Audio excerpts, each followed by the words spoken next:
गृहोपयोगी साहित्याची खरेदी करताय तर आजच आपल्या टेकेट सुपर मार्टला भेट द्या। कडधान्य, डाळी, साबण, ब्रँडेड कपडे, शूज, सायकल, कॉस्मेटिक्स हे सर्व मिळण्याचं एकमेव ठिकाण म्हणजेच टेकेट सुपर मार्ट।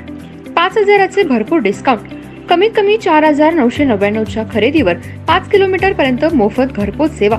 पत्ता पंचवटी चित्रमंदिर जवळ 332 रोड, संपर्क 92 97 97 50 00।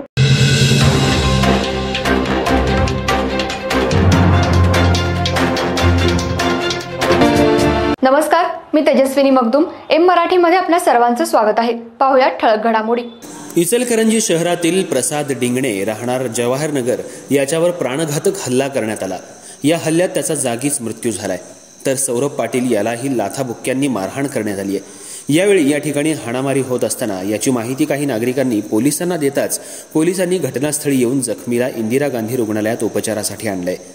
सौरभ पाटील याच्यावर सध्या उपचार सुरू आहेत, तर प्रसाद डिंगणे याचा मृत्यू झालाय। अधिक तपास शिवाजीनगर पोलीस करतायत। इचलकरंजी शहरामध्ये गेल्या 15 दिवसांपासून खून मारामारीच्या प्रकारांमध्ये वाढ झाली आहे। कालच 332 चौक परिसरामध्ये जावयानं आपल्या सासऱ्याच्या डोक्यात दगड घालून खून केला होता। यातील आरोपीला 12 तासात अटक करण्यात आली होती। आज शहरातील कबनूर हायस्कूल इथं कबनूर स्नेहसंमेलनावेळी काहीतरी वाद झाला होता। स्नेहसंमेलन संपल्यानंतर यातल्या काही युवकांमध्ये वादावादीचा प्रकार घडला होता।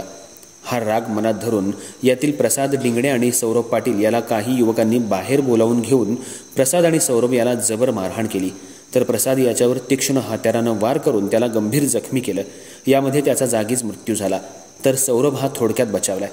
सौरभ याच्यावर सध्या उपचार सुरू आहेत। यामध्ये गुंड्या टोम्या शिवराज गुरुवे यांनी त्याच्यावर वार केले आहेत। यामध्ये प्रसाद याचा जागीच मृत्यू झाला, तर सौरभ याच्यावर सध्या इंदिरा गांधी रुग्णालयात उपचार सुरू आहेत। याची माहिती त्याच्या नातेवाईक आणि मित्रपरिवाराला कळताच इंदिरा गांधी रुग्णालयाबाहेर एकच गर्दी करण्यात आली, तर प्रसाद याच्या आईवडिलांनी प्रसाद याला पाहताच आक्रोश फोडला होता। इचलकरंजी शहरामध्ये सलग दुसऱ्या दिवशी खून झाल्यामुळे शहरामध्ये खळबळ माजली आहे। हा हल्ला जर्मनी टोळीतल्या काही युवकांनी केला असल्याचं सौरभ पाटील यांनी पोलिसांना सांगितलं आहे। हा खून जुन्या वादातून झाल्याची सध्या चर्चा घटनास्थळी होती। अधिक तपास शिवाजीनगर पोलीस ठाण्याचे पोलीस निरीक्षक सचिन पाटील करत आहेत। तसंच DYSP समीर सिंह साळवे यांनी घटनास्थळी पाहणी करून आरोपीचा शोध घेण्यासाठी पथकं रवाना केली आहेत। शहरामध्ये खून मारामारीच्या प्रकारात दिवसेंदिवस वाढ होत असल्यामुळे शहरामध्ये पुन्हा गुन्हेगारी आपले डोके वर काढू लागली आहे।